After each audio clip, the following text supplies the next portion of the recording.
Andy, my dude, have you heard of the magical website builder known as Squarespace? Ugh, not another Squarespace ad. I feel like every podcast is sponsored by them. Hey, don't knock it till you try it. Yes, okay, it is overhyped, but actually it lives up to the hype. Squarespace is like a website fairy godmother. With a click of a button, your site transforms into a beautiful masterpiece. A website fairy godmother? That sounds interesting. What makes it so magical? Well, for starters, those slick templates make anyone look like a professional web designer. Pick one, customize the colors and fonts to match your brand, and voila. Plus, the drag and drop fluid engine is so easy, your grandma could build a site on Squarespace. Well, she did knit me a lovely scarf last Christmas. Maybe website design is next. Exactly. And when you're ready to sell your Nana's handmade scarves online, Squarespace has built-in e-commerce. Add a store with one click. Get flexible payment options. Then watch those sales roll in. And when she wants to teach others her steezy scarf skills, Squarespace's new courses feature is just the ticket. Nana can set up her curriculum and enrollments and payments in a snap and become the next e-knitting influencer. Oh, wow, you really sold me with the grandma angle. Sign me up for that free trial. Just go to thenextreel.com/Squarespace and transform your site into a beautiful Squarespace masterpiece.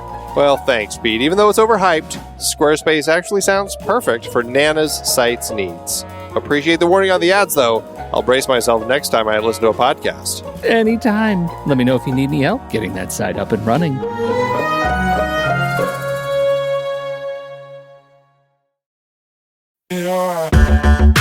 Andy, can you believe we've almost hit 700 episodes of The Next Reel? I know, it's crazy. And with all the other episodes in our family of podcasts, we are well over 1,200 episodes of movie conversation. It's really pretty amazing that we've gotten to have these in-depth movie chats every week for over a decade now. And we couldn't have done it without our loyal community of film fans. Their support over the years has meant so much. For sure. That reminds me, we should give the merch store a shout out. Buying shirts from thenextreel.com/merch is a great way listeners can continue to support the show. Plus, they get to sport our great designs. Absolutely. I think sometimes folks forget we have a variety of shirts, mugs, phone cases, and more available. In fact, a great place to start is with a shirt sporting the Next Reel's logo. We also have that classic Fast Times Spicoli Surf School tee, or the weirdly popular Rusty's European Tour shirt. The one from National Lampoon's European Vacation. Why is that so popular? Search me, but we have sold a ridiculous number of those. I guess there are a lot of Rustys taking trips to Europe? We're always adding new designs based on movies we've covered, like our brand new design for a streetcar named Desire, featuring a streetcar named Desire. So if you want to rep your love of TNR and films, head to thenextreel.com/merch. Every purchase helps us continue to have these weekly in-depth conversations. So visit thenextreel.com/merch today. And as always, thanks for listening and being a part of the Next Reel community. We've got lots more great movie chats coming your way. The trailer, Andy, all I got is the re-release. What do you got? Did you find anything? Disappointing. Yeah, I looked too, and I couldn't find it either. And, you know, I feel a little bit guilty because I did not actually look on the DVD, which I actually rented from Netflix. It's like if there's one place that might have had it, it would have been there, and I did not look. Well, you just said that, and now I need to go over to see if it came. It did not come with the iTunes. That was just movie. No extras. Sucks. What are you going to do? The DVD I know had a couple extras. One was kind of about, interviewing a real tugboat captain whose tugboat they use. And are you kidding? Stuff like that. Yeah, no. A real tugboat? The tugboat guy? Yeah. Or it might not have been a tugboat guy, but it was a guy who ran something involved with the real locations that they used for the movie. So yeah, they talked to him. There was something about Barbra Streisand, but I can't remember if the trailer was on the DVD. So regardless, we did watch the trailer for the remastered re-release that had a limited run in 2001. We did watch that trailer, and it was exactly like the re-release trailer of the last movie we talked about. You get a little of the comedy, some music, you get some of the highlight songs, and you get Babs And you get, hey, look, there's a bed in the dining room. A little bit of comedy moments. She flies away over the ballet. You know, I think by the time this trailer came out, we already knew the movie. So I'm not entirely sure that we were. I guess I shouldn't say that. But by the time the movie came out, or the trailer came out, I feel like I had known the movie. You had not. What do you think of it? Well, yeah, I mean, it would have been if I had seen this trailer, it would have been my introduction to the movie because I had never seen it. I really knew nothing of the movie. And it was one of those, it was a trailer that I don't feel it does any job at all of introducing the story. It really is just introducing, the musical and Barbra Streisand in it. And you get little bits and pieces of lots of songs throughout. But yeah, there's not much of a sense of kind of the story of her, rise of her career and her marriage and the collapse of it. You don't get any of that in this remastered trailer. I've been thinking a lot about that, Andy, and I wonder why that is. Because I've been asking people, as we've been talking about gearing up for this over the last week, I've been asking people, do you remember Funny Girl? Do you remember the movie? Everybody remembers Barbra Streisand. People remember People. They remember Greatest Star and Parade. But do they remember what the movie is about? No, nobody remembers what the movie's about. Oh, that's the one about Fanny something, Funny Girl, Fanny something, Barbra Streisand. People, that's pretty much what you get. And I wonder if is it that the story itself is just not as memorable as the music? Yeah, it's one of those musicals that it feels very much of its time. It fits that world, and the songs are really the standout, and I guess you could say the performances within. But is it something that stands out as an exceptional musical? And this trailer seems to be emphasizing the music and kind of giving us that point that, hey, come see it again for the music, because that's why it's great. Yeah, and I wonder if that does a disservice to the story itself, because it's not a bad story. It is an interesting story, and I have some issues with it, but it tells the story with obviously some. They take some leave of the truth in some cases, but it's an interesting story, and it is a massive story. It's a long movie, and I don't think the trailer does a good job of really selling the scope and scale of the story of Fanny Brice. I think it goes for the low blows and moves right along. Just to confirm, I looked up the DVD. It only has those two featurettes. Okay. It does not actually feature the trailer, so we have no opportunity to compare the two. Well, suckfest. Hello, gorgeous. Who is the pip with Columbia Pictures is proud to present Barbra Streisand. Yeah? You're going to be a big star someday, Miss... Brice, Fanny Brice. I'd rather be In her Academy Award-winning film debut. The whole world will look at me and be stunned. even Jake the plumber. Fully restored to its original roadshow presentation. You mean I'm hired? I'm a Ziegfeld girl. That's exactly what you are. I'm a Ziegfeld girl. You planning to make advances? This is The Next Reel, everybody. I'm Pete Wright, and that there is Andy Nelson. Hey, hey, hey. And we spoil movies. Tonight of the show, we're part of the 8 Beautiful Girls 8 with the inimitable Fanny Brice in the 1968 film Funny Girl. Before we get into that, you should learn more about us at thenextreel.com, subscribe to the show in your favorite podcast app, or follow us on Twitter and Facebook at The Next Reel. And if you enjoy this show and are interested in supporting our ongoing work investigating great film, please consider a regular donation to our Patreon page. You'll get to join our back-channel conversations on Discord, help us pick movies for upcoming series, and listen to the members-only weekend show, The Saturday Matinee, where we talk lists each week that relate to our current show. This next week, we're comparing lists of our favorite movies that feature young people aspiring to greatness on the stage or screen, just like in this movie. Head on over to patreon.com/thenextreel and sign up. Wait a minute. No, it's all right. I'm one of the 8 Beautiful Girls 8. Well, the makeup helps a lot. So, Funny Girl, you hadn't seen it. For me, it's been a long time, but the music as a guy who grew up singing, I'm that guy. I'm the musical theater guy, and these songs were very, very important in high school. They were audition songs. They were, Funny Girl was an important musical when I was going through high school and college. undergrad. And so I feel like I had an understanding of the story, even though I think I'd only seen the movie once before I'd gotten into it. How did it hit you? You know, I liked it. I enjoyed it. I was never bored by it. I didn't know what I was in for at all. I didn't know it was a biopic. I didn't really have any sense of what it was other than the fact that Barbra Streisand was in it. Like, I just didn't know anything about this thing.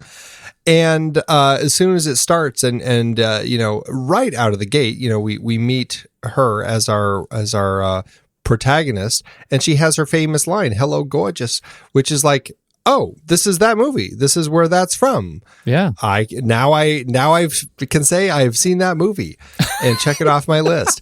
I enjoy it. It felt very much like a musical of the 60s. And I feel like our conversation about the trailer fits very much in line with how I ended up feeling about it. The music really stood out for me. At least a good chunk of the tracks did. I really enjoyed them. I enjoyed the staging. I enjoyed Wyler's direction. I think William Wyler has a very assured hand with his actors, and I feel he has a good understanding of his camera and how to move it and be efficient with everything. But yeah, the story, it did have a kind of that 60s musical feel where the musical feels like it's going somewhere for the first half, and then the second half it has kind of this turn, and you get a much shorter second half. And you're like, oh, okay, well, I didn't see that coming. I didn't know that's where the story was going. And that's good in a story. You like to not necessarily know where it's going, but like a lot of musicals, it's like, oh, okay, I guess that's okay. It you know, I didn't end up loving kind of the overall story, but I still enjoyed it. What is it about it that you didn't love in terms of the overall story? My issues come down to sort of the pacing of the individual character arcs and the way they tie together. I have some real challenges with that, and I think they help sort of deflate the story. But I'm curious where your problems are to start. I think a lot of it boils down to the relationship, really, between Fanny Brice and Nick Arnstein. I like both of them as characters quite a bit. I like the romance they have. It's not that his gambling issue is a surprise to us. I mean, when he comes on, we know right away that he's pretty much this gambler, and that's what he calls, that's his job. He's a gambler. Yeah. I love how he defines his gambling addiction as his job, even though sometimes when he's talking about his gambling addiction, he's clearly just like an entrepreneur, and he's like, you know, getting money and putting it into the right businesses to make money. So yeah, I'm like what's he doing in Oklahoma that is illicit somehow? It feels like that should be a crime, but it's clearly not, and that ends up being part of the story of his kind of failure, is that he ends up turning to crime as a result of his lack of success legitimately. But it feels like it shouldn't be legit somehow. Yeah, and obviously they took some liberties with the real story, but my issues with this particular iteration of the story of Fanny and Nick is that Fanny's kind of arc over the course of the story, like, I like her rise in the world of Ziegfeld. I think that's enjoyable. It's not enough to really sustain the story, and so they kind of throw in this relationship she has with Arnstein, and I felt like the story kind of deflated a little bit when it really ended up focusing on the struggles of their relationship as she's kind of continues her rise to fame, and he struggles to find his place, and because of his pride, apparently is too proud to you know, take her help, and has to get himself deeper and deeper into debt through his gambling issues. And the way that story just kind of unfolded, it just kind of left me a little like, okay, it wasn't as exciting as I was hoping it would have been when I first started the film. But you know, I don't know. I don't know if the real story would have been any better, but I struggled with that in that element of this story. I think there's a certain sort of ironic self-awareness of the film, and particularly of Fanny's character. Like, she tells the audience why I have trouble with this movie, right? She's sitting at the table, and she's, after Ziegfeld calls, and she says, "Oh my gosh, it's happening too fast. It's happening too fast. It's too much success. I haven't struggled enough." And that, I think, is the problem with her individual arc. Like, it's built on the jokes. It's built on the fact that it's funny, but we don't get to see enough of the struggle to make her success a reward. And so the struggle comes in thanks to the relationship story, which never really seems to have any sort of emotional weight to it. First of all, I know way before, as you already said, I know way before these characters do that there's a gambling problem here, and they should be more concerned. And at the point when they do finally get concerned, they're not concerned enough, and it comes way too late in the movie. Like, I'm already well beyond having been depressed for them and denial for them, and I'm ready to resolve it. Like, I'm through. And she seems to be able to read his mind through several elements of the film, or several significant beats in their relationship. When he comes home having lost the house and doesn't have to say it, and she recognizes, hey, this country house, we're going to have to let it go.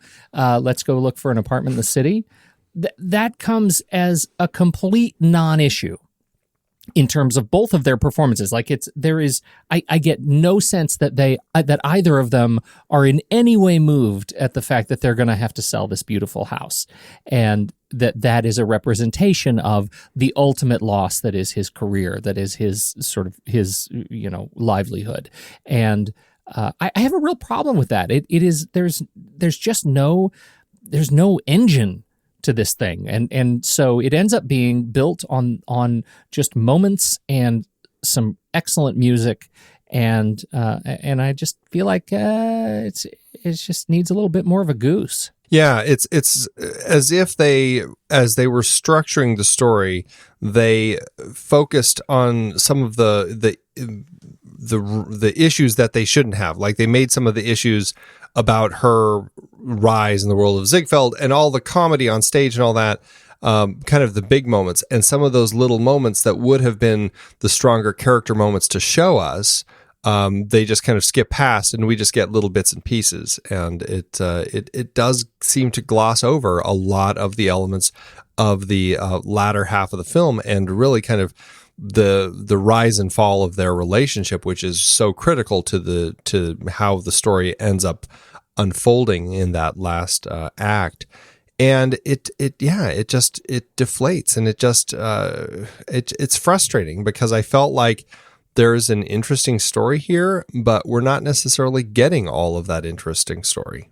I have to compare it to La Vie en Rose, right? Which is this movie that has buried inside of it an interesting story that is anchored by fantastic music and an epic performance by its central character that is ultimately a disappointment of a film.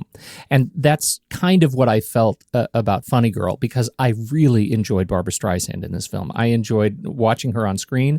I think she actually did some things in terms of her performance and the way she aged over several years that I think were very compelling, and obviously the music was wonderful to my ear, and it was really neat to watch her perform these classic songs and some new ones for the film.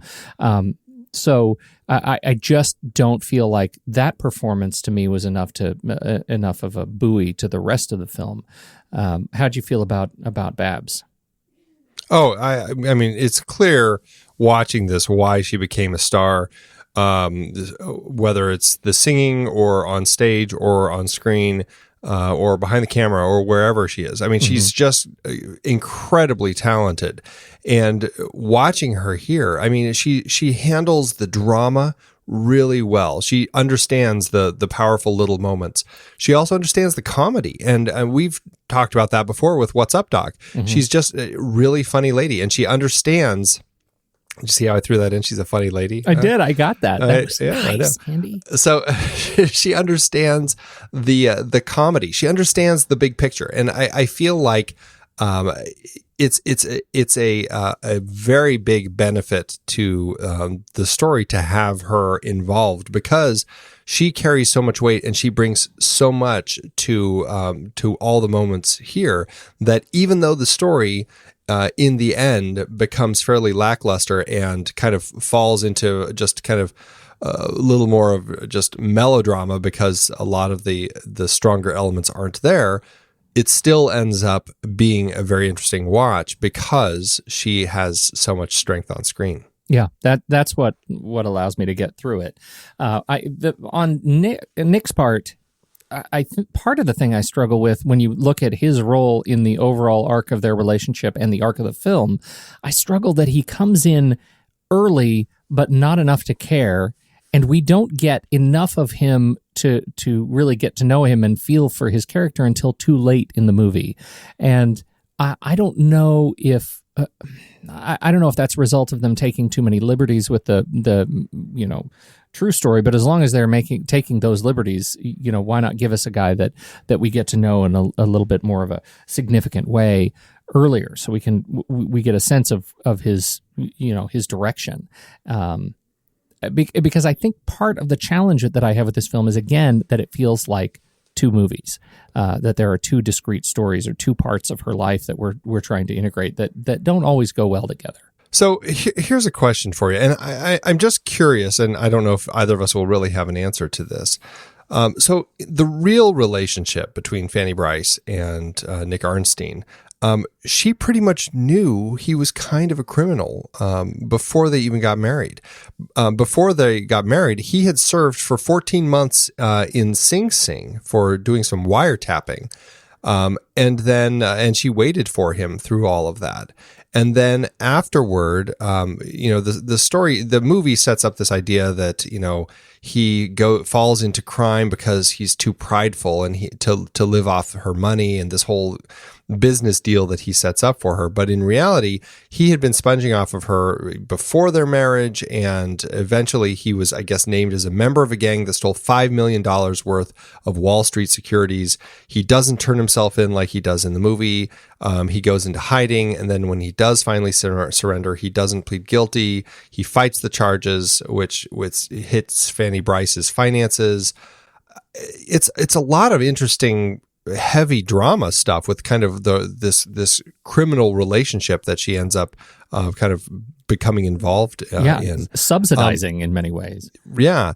So would that have made a more interesting film, or does that take away? Does it end up diminishing kind of what we get out of Funny Girl and the whole concept of this is the story of Fanny Brice and kind of her place in the Ziegfeld Follies rise to fame? But what I'm hearing from you, I think the implication of that very question is that part of the story enough to sustain it? An interesting film. And I'm not entirely sure that it is, or that they were able to commit to it quite enough. And would we be having a conversation that goes something like, wow, they sure did liven up the life of Fanny Brice. I sure wish they had given us a little bit more of the truth around Nick Arnstein. Like that's that's where the real meat comes in. Had they given us more of just, the rise of her, that might have been a sin of omission.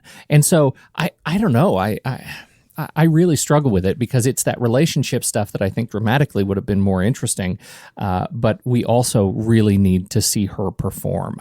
Yeah, and I felt like we said earlier, it just makes for an end product that is memorable because of the music, unfortunately not because of the story itself. There are, it's told mostly through flashback. Well, I should say it is told exclusively through flashback, right? We have a very brief moment or scene where she is exploring the theater in the very beginning, the New Amsterdam Theater, and then we come back at the end of the film and learn that in fact she's gone to the theater and to see, Ziegfeld and that she's waiting for her husband to come out of prison. And how does the act of bookending the film as a flashback like this hit you? I was questioning the need for it. I didn't have an issue with it, but when it started, And, right out of the gate, we already see Ziegfeld Follies. We see Fanny Brice's name up in lights on the marquee as she walks in. So we know that this is later in her life when she's in a place where she's a huge success before she kind of sits in this dark theater, and the whole thing kind of starts from when she's a kid. I don't know. It was one of those moments where I was like, I don't know if that's really benefiting us. Like, what is the value of starting there as opposed to just kind of kicking it off with the chronological bit when she's a young girl and she's having ambitions of being in theater? Yeah. I don't know. What do you think? I don't know. I mean, there is the scene. The thing that I love about the scene that we open with is that it is, for her and for those in the theater, it's a prayer scene, right? It's a silent sort of vigil that she's allowed to have alone walking through the theater. We get the "Hello, Gorgeous," where she's looking at herself in the mirror. These are kind of iconic moments, for those who, have such experience in the theater. And I like that. I like the value of that. Could they have given us a scene like that, at a different point in the film? I don't know. There's something about the, selling her as the sort of aged star, which is kind of silly because she's not that much older than when the film started. Like if it was 20 years later, maybe that would be different, but he's only been in jail for, 18 months. So, it's not like she's seeing him after 2 decades. So, we jump back to before she even becomes a star. So obviously, and it was like a year before or between the first time she saw Nick and the second time. So, I mean, it's definitely a number of years, but it's we're not like, talking about 5 years or 10, something. right? We're talking about, maybe 5 years at yeah. at the outset. So Right. I feel like that's not enough to give her the air of matron. Right. And that's Right. what I sort of expect with the leopard skin and the hat. Like the way they dress her in that sequence makes it appear that she's much, much older than she actually would be. And so, I struggle a little bit with that. I don't necessarily think that there was a need to it. I think they probably could have given us a linear film all the way around that actually, served us. Felt a little bit overdone. I agree. I mean, I like what you said. It's kind of like this prayer moment in the theater. It's the kind of the darkness, and it's a time for reflection as she is thinking about her relationship with Nick, and it leads us to this point. But yes, at the same time, I'm like, I felt like it could have just been completely chronological, and we really wouldn't have changed that much. Thank goodness for boob jokes, right? Wow. Is that going to be a thing for every movie we do here from the 60s musicals? I tell you, other than Mary Poppins, it seemed like quite a common thing. Yeah. I'm very curious now to go back and look at some more, but I don't recall any in Sound of Music or Oliver, but maybe I missed them. The production design was really at times interesting and at times sort of pedestrian. I love any time we're in the theater. I love the space of being inside the theater. Sometimes it was a theater that seemed to be over a mat. I'm not sure what was going on with that. Anytime we were up behind the cast looking out over the empty theater, it felt like something was screened, and it looked very strange to me. Even though other sequences were clearly not. Like other sequences allowed us to go from the stage to into the house. I'm not sure what was up with that. The same thing with like Henry Street. We have their house and their neighborhood. Looks like I'm on the set of Sesame Street. Yeah, that was it was a strange blend within the film. I don't know if it bothered me too much, but I just felt I could really feel it. Like when we were on Henry Street, anytime, I mean, man, it just felt like this is clearly a movie set. But then all of a sudden we have the Don't Rain on My Parade sequence, which they're in the train station, and then she's running and she's buying a ticket because she's leaving the theater and she's going to follow her passion and follow Nick. And she, runs to the boat docks and she hops on a tugboat and all this sort of stuff. That is like really incredible location shooting. And so it was kind of a strange blend because when we're in some of the sets, they look like incredibly like sets, which it wasn't a good balance for my taste. Yeah, boy, that parade, the entire parade montage was fantastic. Like the locations, right, running through all of the boat warehouses. I mean, it just looked really, really cool. The way they used some of these sequences was fantastic. The camera would go from being just sort of interesting if you're paying attention to it, right? The way they use it, the way they celebrate sort of the theater, to downright stunning. The Rain on My Parade sequence in particular, that helicopter shot is amazing for 1969. What was that? Yeah, 67. It's a helicopter shot from far distant, looking at the tugboat, flies all the way down to get kind of a medium close shot of Fanny Brice as she's continuing to sing her "Don't Rain on My Parade" song, and then she finishes it, and then the helicopter, flies back up, revealing the kind of the wide shot again. I mean, it just blew me away when I saw that. It was so steady, steady. It was fantastic. And same thing in the theater during the ballet sequence, her opening night ballet sequence, the Swan Lake spoof, I guess. The actual ballet sequence, the camera is doing all kinds of bananas off-axis flyovers, which I found really disorienting. Like, are they trying to indicate somebody is somehow inebriated? I don't know, but it was really crazy to look at. And I think it actually a very good way. I think it was very effective. I'm just trying to figure out who are they trying to communicate with here. Well, in my sense, because I was totally pulled in by that as well, just the craziness of how we fly in over the ballet dancers, and then it keeps giving us these Dutch angles, or these moves into these Dutch angles. And I was feeling like it was just this disorientation, because this is the show that Nick misses, because he's decided to stay and gamble his money away because he feels like this is the night. And so I was like, okay, so I felt like, okay, maybe we're disoriented because this is her big opening night and things are just not lining up as they should. And I don't know if that's exactly what they're saying, but that's how I felt. It's how I felt too. It was interesting to me that they were using these sorts of camera techniques to communicate that sort of emotion when they weren't showing us Nick, right? I mean, they were showing us the part of that experience that was actually going quite well. It's not like they were making a mistake on stage. It's not like they were just sort of buffooning their way across because she was distracted, which is what I normally would have experienced or expected to experience from this sort of camera technique.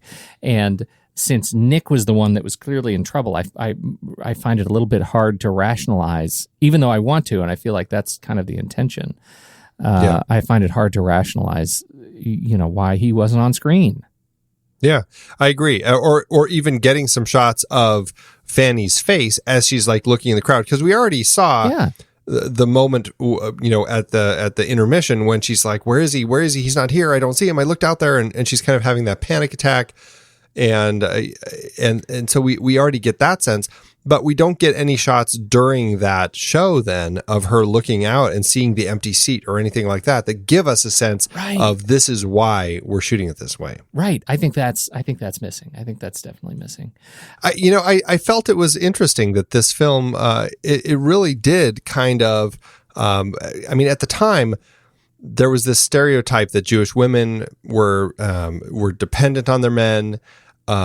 And this film, and Barbra Streisand in the role, shows us this confident and funny Jewish woman who's intelligent, who knows how to pursue her career, and she is this sense that she has a way to make things for herself, and it really kind of flips the stereotypes where her man is really kind of dependent on her, and it's reversing those gender roles, and it's giving us a sense of a strong woman at the time, which was great, and also a strong Jewish woman, which I think at the time was probably something that some people definitely appreciated, because it gives you this character that normally wouldn't have been that.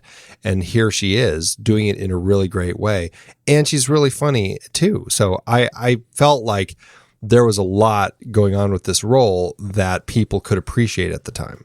And this is a really interesting thing, given that context, that the film, I think, or the stage production, the musical, actually, I think originally ended with a reprise of "Rain on My Parade," and the movie, they actually went with a song that was not in the musical to end the movie, and that was "My Man," which was a classic song that was I think, as I understand it, closely associated with Fanny Brice, the real Fanny Brice. And "My Man," it tells a story of her love in what is ultimately, I think, kind of a stereotypical fashion. So here we have this entire movie that is a statement of the counter stereotype of her actually taking control and suggesting things out of where she shouldn't, and taking action where normally she would be subservient. And then the final statement of the film is one of deep sadness as she celebrates with this song "My Man." What'd you think of that final nod? I didn't like it. I felt like it went back to diminishing her role, and it's like all she could think about was her man at this point. And I'm just like, I felt like it took away some of the strength that I liked in Fanny that we had seen up to this point. I understand why they went with it. I mean, obviously, it shows that struggle that she has, that love she has for Nick, and how they both had to kind of make this tough choice of saying, you know what, this relationship's not going to work and we need to end it, even though there still is a strong love there. I can certainly appreciate that, but I just felt like it was moving in the wrong direction. Yeah, I struggle with it because I actually think the presentation of the song is quite nice, and the sentiment of the song, having that be a Fanny Brice song, is really quite nice. But I'm kind of with you. Like it sort of, again, it's another element that goes to deflate the story that they'd already sort of set up with Fanny Brice, and I struggle with that a little bit.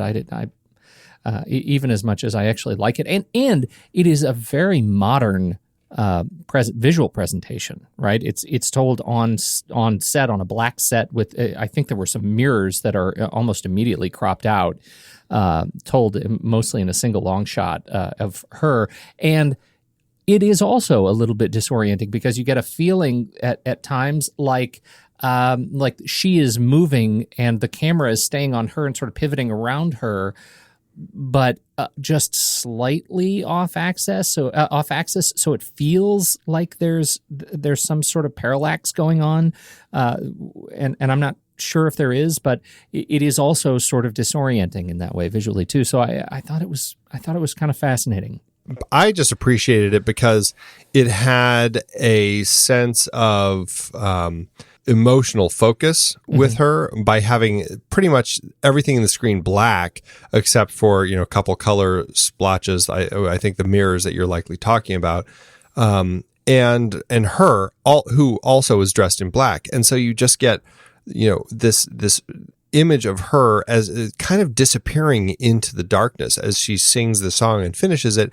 And then as she finishes, she kind of, throws her head back and the front lights are gone. And you just get this shadowy little silhouette of all that's left of her. And I thought it was a really interesting imagery. And I appreciated what Wyler was doing there, even if I still disagree with it. I disagree that that's not what we want to be saying about Fanny at the end of the film here. Yeah. But it was visually stunning. The transition from stage to screen, I think, was an interesting one. It comes off of a controversial biography that had been commissioned by Ray Stark. And now Ray was in the family. Right, exactly. He had married Frances, the daughter that we see briefly in the film here. He had married her, and so he kind of wanted to tell this story of his mother-in-law. He had a real struggle getting it written. He didn't like the initial draft, then went and tried to have it commissioned into a screenplay, had 10 writers' hands on this material, and then back to stage, and then where it finally launched in 1964. His effort to tell the story was, it was long and noble. There were also a long list of actors before Streisand. Mary Martin was in involved. Anne Bancroft, Dorothy Fields, Edie Gourmet, Carol Burnett. Carol Burnett is one of the actresses that came back and said, you need a Jewish woman in this role. And so, once they found Barbra Streisand, she was really locked in for this role. And that actually is ultimately what locked her into to the role in the film, in spite of Columbia executives trying to get Shirley MacLaine in that role. Apparently, it was Stark who threatened to can the production, not allow the production to go forward if it wasn't Streisand in the lead. So ultimately, I think she is inseparable from the character of Fanny Brice, and glad to see that her work on stage locked her into the work on film. Absolutely. Deep Sea Dive. The confrontation with Nick. This is after Nick skips out on the psychotic ballet performance so that he can play poker and ultimately not do very well. This is right about an hour and 59 minutes, hour 59 to 2:02 in this scene. What do you think? Why is this scene an important one for us to talk about? This is just a really solid scene that gives so much meat to what the story is really about, which is the relationship between Fanny and Nick, and why they're having a struggling relationship when it comes to his gambling, and kind of the way that he views their relationship. I think a lot comes out in this particular scene about how, her premiere really shouldn't be any more important than his success at a poker game, the way that he sees it, which, I think said a lot about who he is and his beliefs in this world of gambling that he's in which he is so deep. Yeah, I like this scene because it gives us such a clear sense of visibility of what these characters want, right? I mean, and that is what makes the great drama of the scene, when we have these two characters who want such different things in the immediate in order to get to a long-term sense of satisfaction. And we know as the audience that they're never going to get there, that there's no way that the drama is going to allow them to get there. He wants to be recognized. He wants to be a provider, and he wants her to understand that this is the only way he can do it. And she wants him to be healthy. She wants him to be, a part of the relationship with her, and she wants to be able to provide in a way that he can't understand. And so it is a battle of egos and a battle of wills, and ultimately a battle of deep disappointment and sadness. And I think it's a wonderful opportunity for her to really shine. And I feel like she's been bouncing around so many sort of different comedic moments in the film that I think this scene is a real standout for the kind of drama that I had hoped would be even more robust throughout the rest of the film. Well, and also I think this scene shows us why we, in general, people love Omar Sharif so much. I mean, he is a fantastic actor. I mean, he's got just a wonderful screen presence. He's easy on the eyes. He is kind of just that smoldering romantic leading man. I mean, when he's singing "You Are Woman, I Am Man, Let's Kiss," it's like, okay, let's do it. Well, as a point, Andy, too, this is what's interesting. But the original Broadway cast, it was not this sort of vaguely European character. And I think the way Omar Sharif plays the mysterious European industrialist is even better for the story. Oh, absolutely.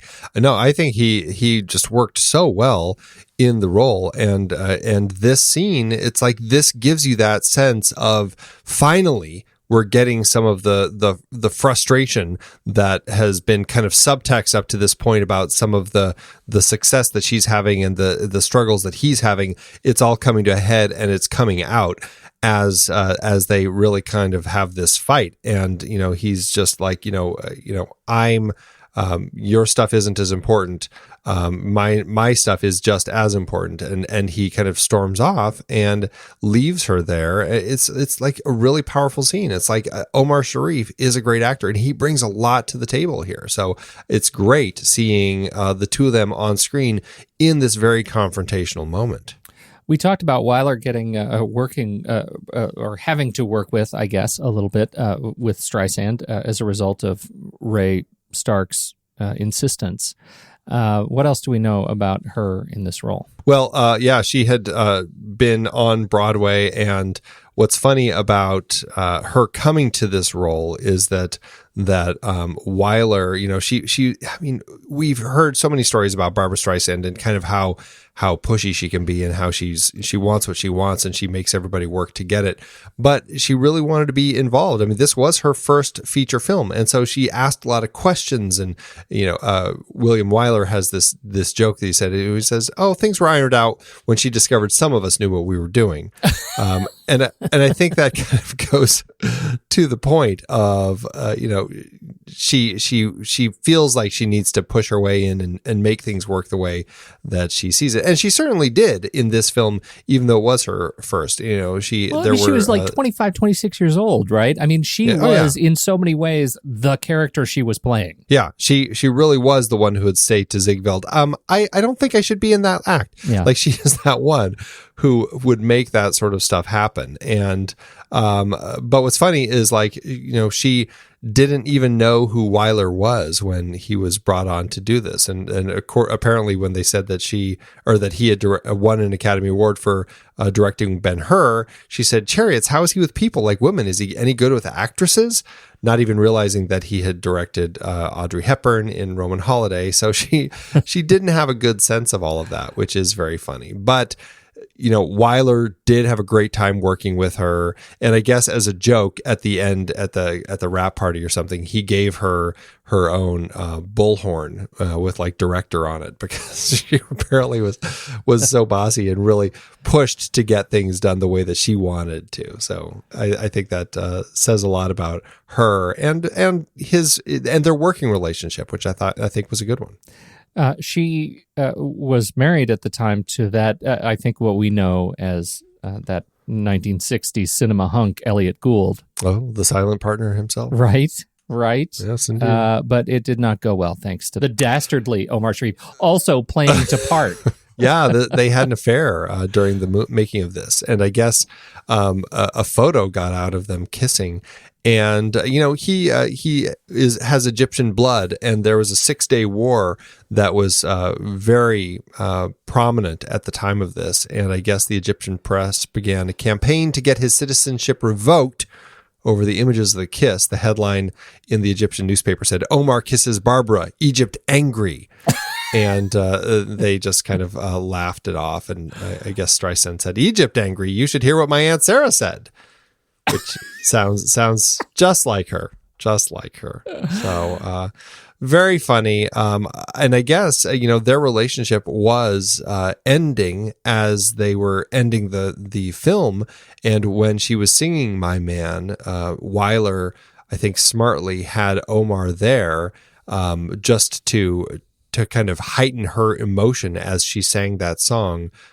Because it ended up, you know, representing a lot more in context of how she was delivering it. He was not also not the first considered for the role. Yeah, Frank Sinatra was actually considered for the role of Arnstein. But I guess Streisand, as much as she respected him as a talent, disliked him personally, which I thought was interesting. So he was nixed, and then they had a few other people, some other names fly by, like Cary Grant, Marlon Brando, Gregory Peck, Sean Connery, and James Garner and stuff. But yeah, it all ended up falling to the fantastic Omar Sharif. Yeah, all of those characters would have been, all of those actors would have been much truer to the stage performance, right? In terms of the adaptation, right? Everybody in that list, they're just the strong sort of, I guess Sean Connery is probably not that. Everybody but Sean Connery is that sort of strong American type, you know? And I think Sharif just adds so much texture and culture that was missing from the stage performance. I think it's great. There's a mystique about him. Yeah, that's the stuff. Harry Stradling Sr. is behind the camera. Yeah, he had done a lot, and he had 13 Oscar nominations in his career. And this was right toward the end of his career. The last 4 pictures he made starred Barbra Streisand. This is the first of those 4. And the last of those 4 was The Owl and the Pussycat in 1970, on which he died during production, sadly, and they had to replace him. But yeah, he ended up, really working well with her. And, going back to specifically to our scene, what I find so fascinating, the way that he and William Wyler work on this is just, again, the efficiency. I mean, this is a very simple scene. It's about this confrontation between husband and wife as she's upset at him and then he ends up taking it out on her. But all told, over the course of this, 3-minute scene, there's only 3 shots in the whole thing. The first of which is just a really short close-up of her as she's, leaning back in the dark, and then she hears him coming in. And then we cut to a wide shot that lasts most of it until we cut to kind of a second wide shot at a different angle of the two of them as they finish their fight. And it's so efficient and so clean. The camera movement is very limited. Just little movements to keep cameras in frame. The only time we get a real movement that's not necessarily motivated by anything is at the very end of the scene when, after he storms out, the camera just trucks in right up to her as she wipes a tear away, and she's just kind of looking very frustrated. It's just I felt it was just so incredibly clean and efficient. I was so impressed with what Stradling and Wyler did here with the way they constructed the scene. Not as excited about the production design, just in terms of its innovation. It's a set. Gene Callahan behind the production design. I don't necessarily know that that's a bad thing in this particular scene because we're so focused on these 2 characters. And one of the elements that I think really works well is just allowing such incredible depth where we get to see Omar back by the door and her on the couch as we're shot from behind the couch. That I think those scenes give us a fantastic sort of structure in the frame, and so I don't think the demands are all that high of this particular scene. Maybe not of this particular scene, but it is certainly something that does pop up in other scenes throughout. Julie Stein is a man deeply, deeply involved in the music, lyrics by Bob Merrill. Julie Stein is, man, he can crank out musical theater. This has a lot of songs that I knew, but I didn't know where they came from. Yeah. So it works really well. I mean, and the other songs that he's known for, things like "Diamonds Are Girl's Best Friend." That's one of the big ones. Just a lot of stuff from musicals and theater. Gypsy and what else? Anchors Away and Gentlemen Prefer Blondes, Three Coins in the Fountain. Just a wide variety of projects, and the songs here, I think, really are quite good. And there's no song in this particular scene, but still, the songs I think really stand out as some great ones here. Yeah, I think so too. I mean, the guy, I don't know what the final total was, but I was watching an interview with him and Hugh Downs of all people, and this was in the early 70s, and at that point he'd written over 1,400 songs in 50 years. I didn't.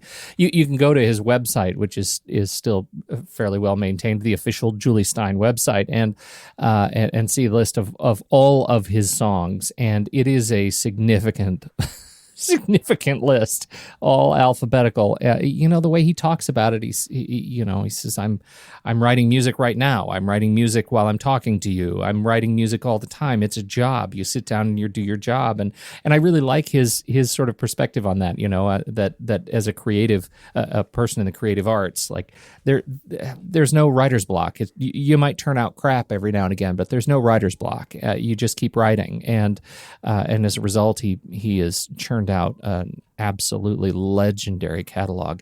The comparison, I think, between Stein and Mozart is really uncanny. I mean, he was a prodigy. He was playing with symphonies, while he was as a 10-year-old. He says that he was born too late. That that the kids his age didn't understand the kind of music that he was playing.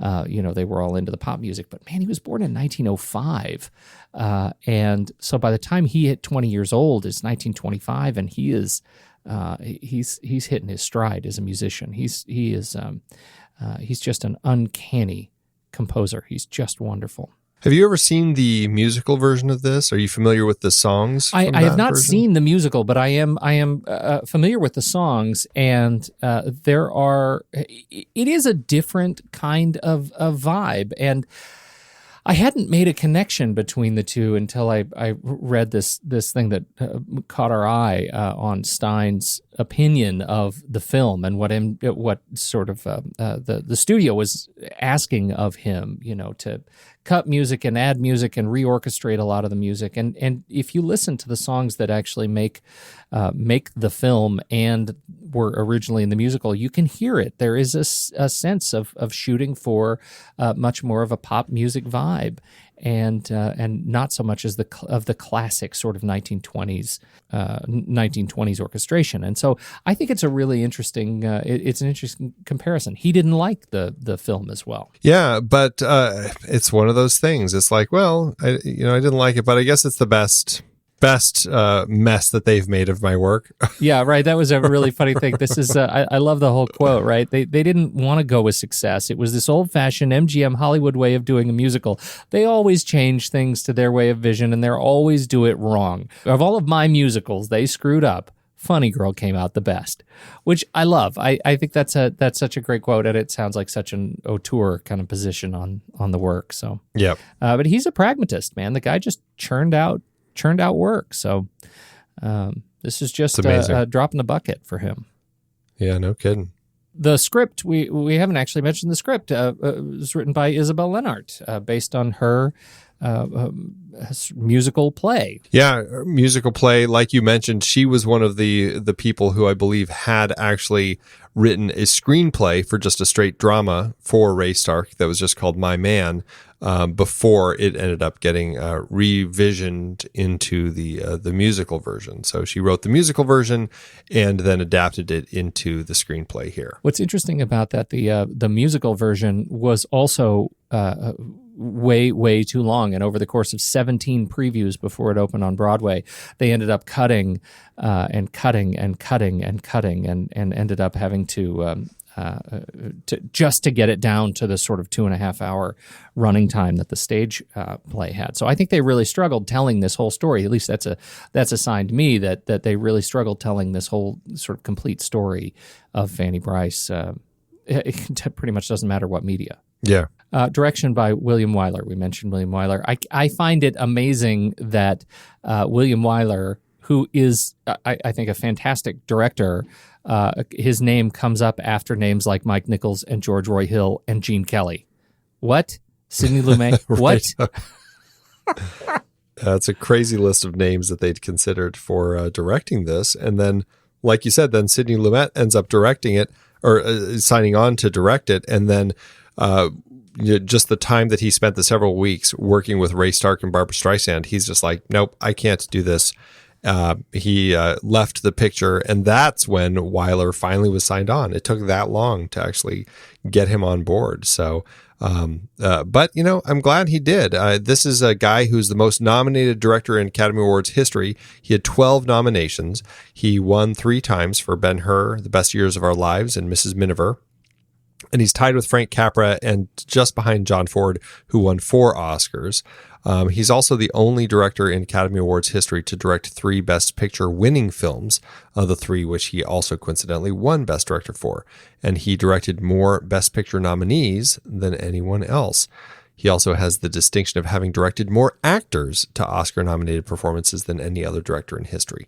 It's a total of 36. Wow. And so 14 of them went on to win Oscars, which is also a record. So he's a guy who clearly knows how to work with good stories and direct actors to great performances. There is a William Wyler series buried in there for us, Andy. I think there is. I think there really is. should I be. think there should be. Yeah. Any other cast and crew that you want to talk about before we wrap it up? Kay Medford, she plays Mom. She's Mrs. Brice. She is. She was on the stage also. The two people who came from the stage to the film were Barbra Streisand and Kay Medford. And I think that she's fine here. I don't really have any issues with any of the other performances. I don't think any of them are that big or grand or great. Anne Francis as Georgia James, Walter Pidgeon as Florence Ziegfeld. But I think what happens is a movie like this with such a big performance by its leading lady that some of the other roles kind of get diminished. In fact, some people like Anne Francis came out and said, I was in a lot more scenes, but by the time they edited it down, a lot of my stuff was cut out. And she was very disappointed in the final product.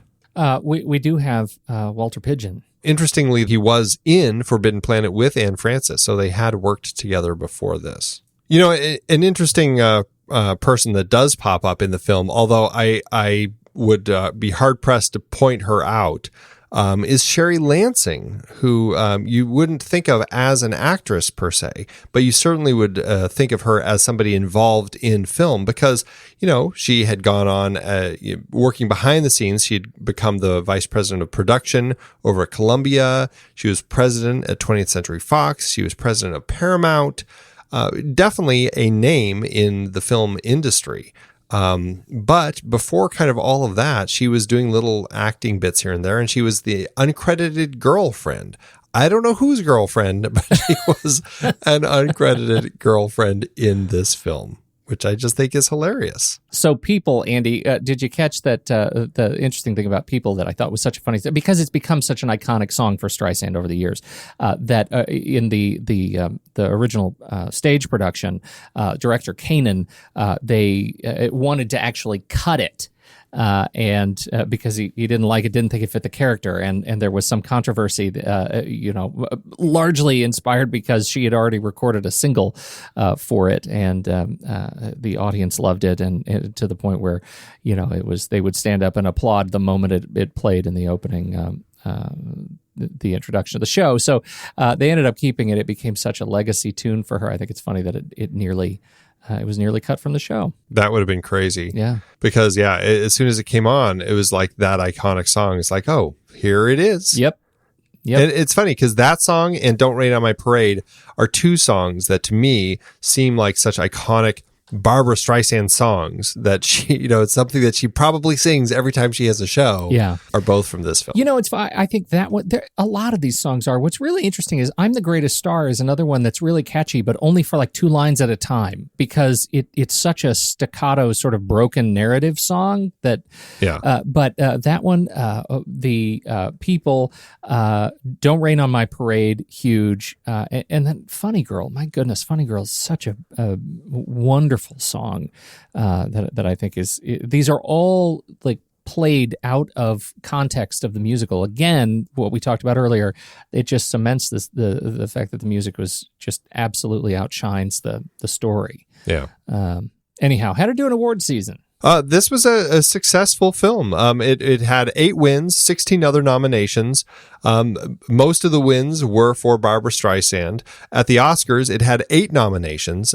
Best Actress, Barbra Streisand, she won. This is kind of that interesting moment in Oscar history because it was an actual tie that happened. Barbra Streisand tied with Katharine Hepburn, who won for The Lion in Winter. So the two of them actually both won the Best Actress award, which is, I think it might be the only time in Oscar history that's happened.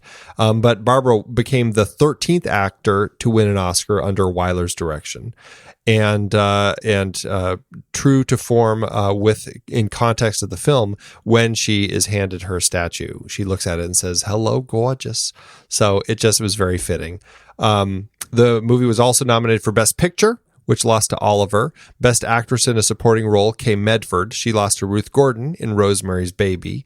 Best Cinematography lost to Romeo and Juliet. Best Sound lost to Oliver. Best Film Editing lost to Bullet, something we've talked about on the show.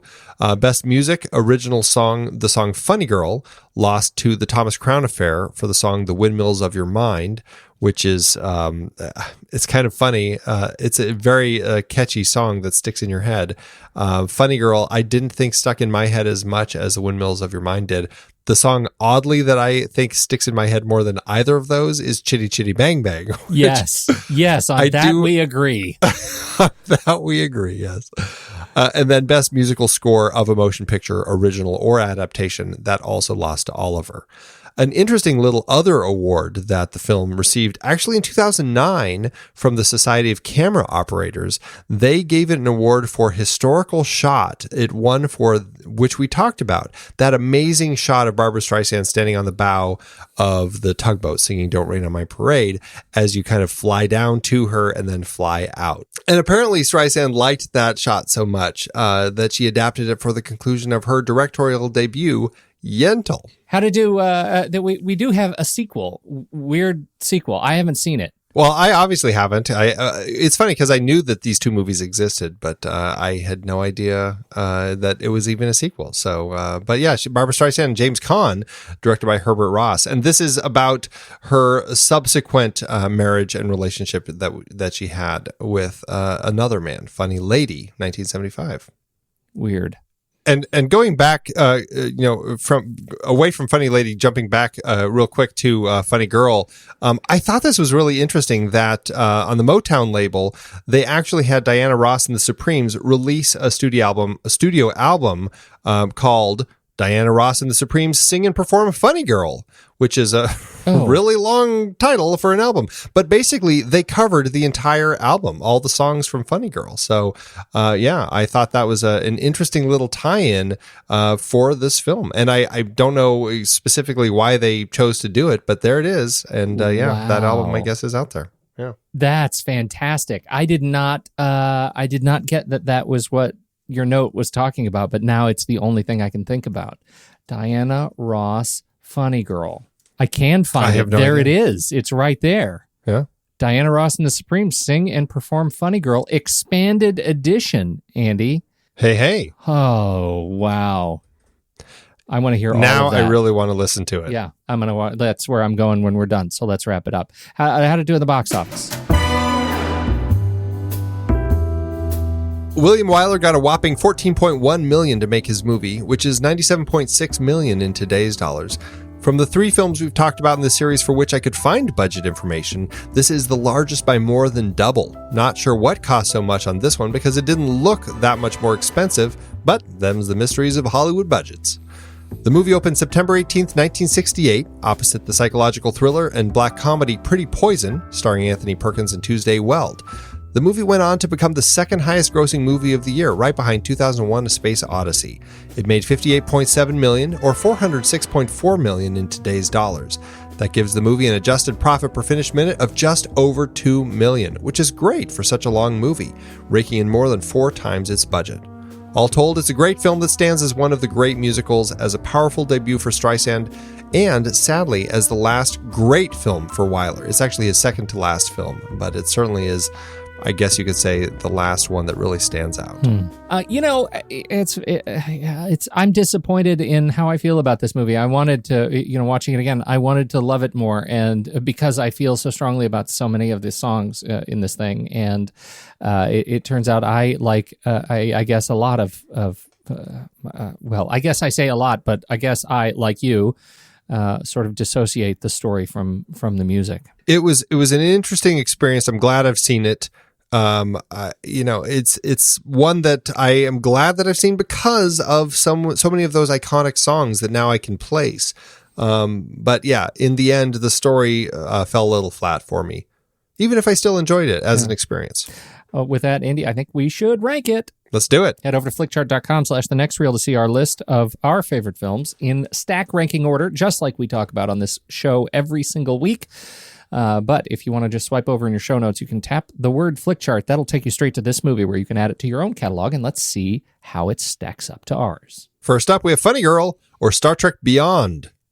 Star Trek for me. Yeah, Star Trek. Funny Girl or The Adventures of Baron Munchausen. I'm going to say Munchausen. I'm going to say Funny Girl. Okay, you got it. That was an easy win. Easy win. Funny Girl or Princess Mononoke. Princess Mononoke. Definitely. Yep, definitely Mononoke for me. Funny Girl or Die Hard 2. Die Hard 2. I'm going to say Die Hard 2. Oh, dear. Oh, dear. Funny Girl or Kundun. Funny Girl. Yeah, I'll say Funny Girl. Funny Girl or this one's for you, Pete. The Adventures of Buckaroo Banzai. Buckaroo Banzai. You don't even need to finish. It's Buckaroo Banzai. Click submit. Click submit, Andy, and back away from the computer. You know, I'm a little torn, but I'll give you Buckaroo Banzai because I know you love it so. Aww. And I'm sure there's a watermelon that's missing from Funny Girl somewhere. Funny Girl or The Day of the Locust. Definitely Funny Girl. I'm going with The Day of the Locust. You're a masochist. That is a movie that will stand out in my brain forever. Yes, that says a lot. It is intense. I am picking it. Let's do it. Let's go to the mat. I don't know at this point if it's worth it, but I'm going to the mat. Let's do it. All right. Okay. 1, 2, 3. Paper. Rock. Scissors. Rock. Scissors. Paper. Jeez. That was frightening. Okay, well, Funny Girl took it. Wow. I don't even know. I'm a little bit stunned. Is that may be the longest we've done? I feel like it was. Wow. All right, Funny Girl or Village of the Damned?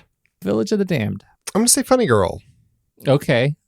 I'm okay with that. Okay. Yeah. I mean, it's the songs. It's the big moments of Funny Girl that for me stand out. Okay. And that's it. Funny Girl is at 240 out of 340 on our flick chart.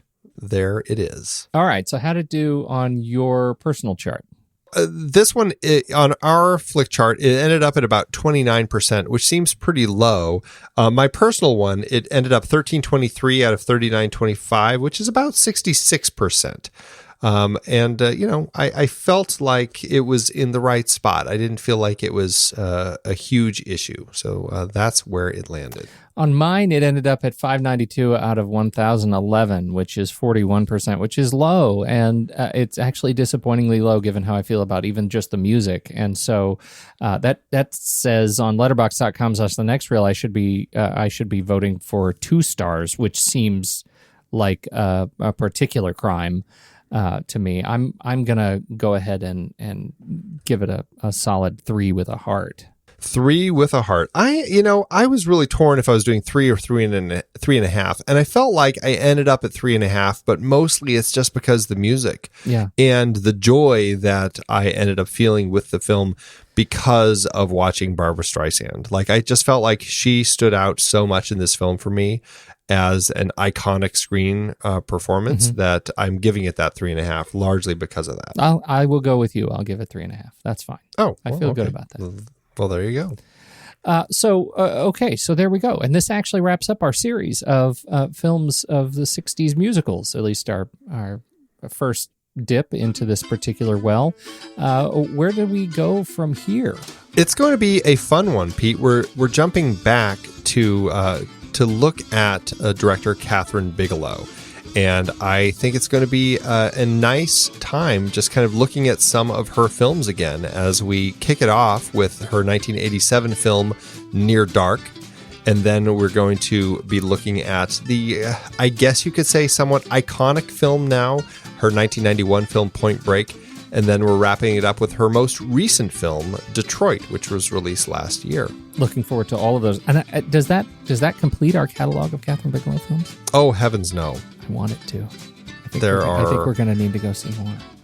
There's The Loveless, her first film, Blue Steel. Then Blue there's Steel. The Weight of Water, K-19, The Widowmaker, and that would be everything. One more series. I think, we may able to do one more and we can just wrap her up. I'd completely forgotten about K-19 too. That was not a great film. I struggle with my memory of that film. Yeah. I felt like there were elements of it that I thought were pretty good, but there was a lot of stuff that I felt I struggled with, namely Harrison Ford. Harrison Ford is going to be what you're about to say. Yeah, it was not great, but not Harrison one of his Ford finer and, moments. And Liam Neeson, I wanted more out of that. Sure did. Yeah. Sure did. Anyway, well, this has been a lot of fun. I'm very much looking forward to this next set. The next reel couldn't happen without the hard work of Stephen Smart, who runs our Instagram program all the way from Scotland. Ben Steerick is helping out with that. Ben Lott of the Blot Spot runs all things Twitter. And the next reel theme, Ragtime Instrumental, and TNR Film Board theme, Crawlin' King Snake by Eli Catlin, can be found on SoundCloud. Thanks so much, Andy. When the movie ends, our conversation begins.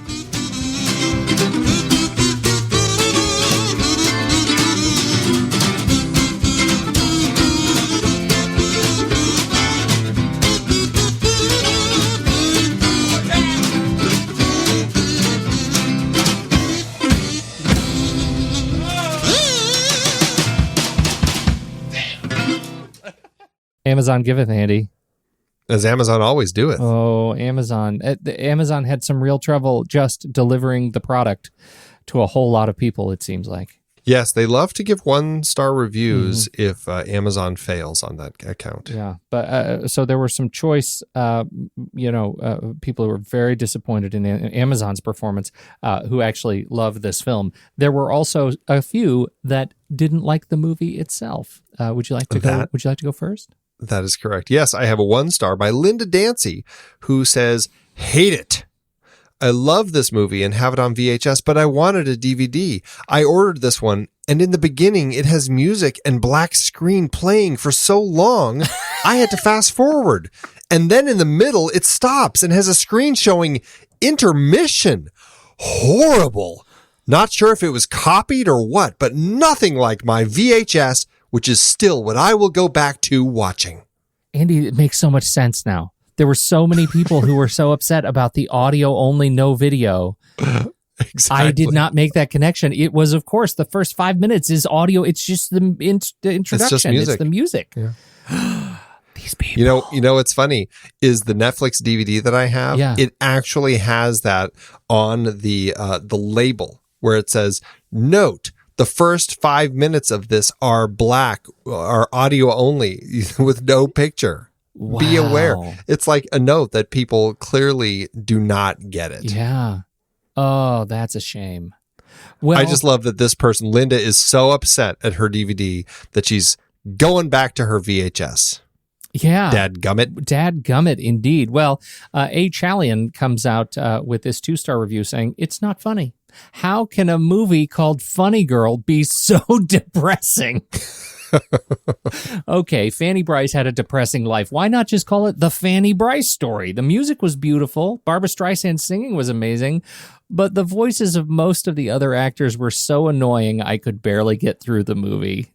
Oh, dear. Oh, boy. Yeah. It's not funny. Boy. It's Funny Girl. It's just not funny, Andy. Thanks, Amazon. And apparently she liked that shot so much, she adapted it for the conclusion of her directorial debut, Lentil. Lentil.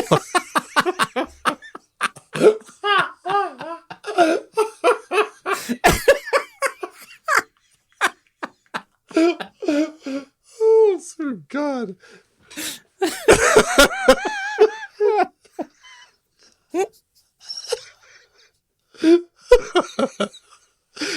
Oh man.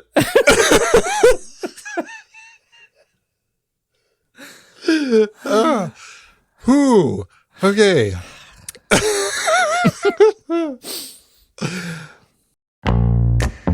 It's hard to believe that we have been having in-depth weekly conversations about movies since 2011. You're telling me producing this show week after week requires a ton of work behind the scenes. If you'd like to help support our efforts, one easy way is by using our originals page when shopping for books and movies we've covered. Just visit thenextreel.com/originals. Your purchases made through our links give us a small commission at no extra cost to you and allow us to keep having these great conversations. I was so excited for our big Star Trek film franchise series this season. All those movies adapted from Gene Roddenberry's original 1960s TV show. As a huge fan, I know that you geeked out over analyzing the adaptations. Absolutely. From the motion picture to the Kelvin timeline films, seeing the Enterprise crews on the big screen was a dream come true. Our list of source material isn't just all books and plays. We have the original series in our list of source material. You can rent the episodes to watch and enjoy, and support the show in the process. For our Millennium Trilogy series, we covered films adapted from the original books that launched Lisbeth Salander, The Girl with the Dragon Tattoo, The Girl Who Played with Fire, and The Girl Who Kicked the Hornet's Nest. As much as I love Fincher's version, the original Swedish versions are the way to go. We also did our Die Hard series in season 7. I can't believe Die Hard and Die Hard 2 were adaptations. Two of the greatest action movies ever. Well, one of them at least. The other is awfully fun, though. We revisited the classic Mary Poppins for our 1960s movie musical series. A spoonful of sugar always helps the medicine go down. Old Boy was intense for our Park Chan-wook Vengeance trilogy, and East of Eden and Giant were highlights of our James Dean series. And a fun time travel mind bender with Predestination to cap things off. Find all the books behind these adaptations and more at thenextreel.com/originals. Dive into the source material for your favorite movies. Check it out today, thenextreel.com/originals.